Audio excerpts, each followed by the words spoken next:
রাষ্ট্রীয় অতিথি ভবন যমুনায় আজ নবীন উদ্যোক্তাদের সঙ্গে বৈঠক করেছেন প্রধান উপদেষ্টা প্রফেসর মোহাম্মদ ইউনূস। বৈঠকে ১৫ জন নারী ও পুরুষ উদ্যোক্তা তাদের আর্থিক স্বাবলম্বী হয়ে ওঠার অভিজ্ঞতা ও চ্যালেঞ্জগুলো শেয়ার করেন।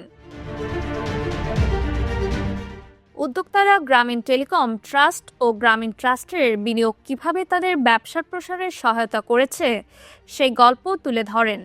তাদের মধ্যে কেউ কেউ ষষ্ঠবারের মতো বিনিয়োগ পেয়েছেন।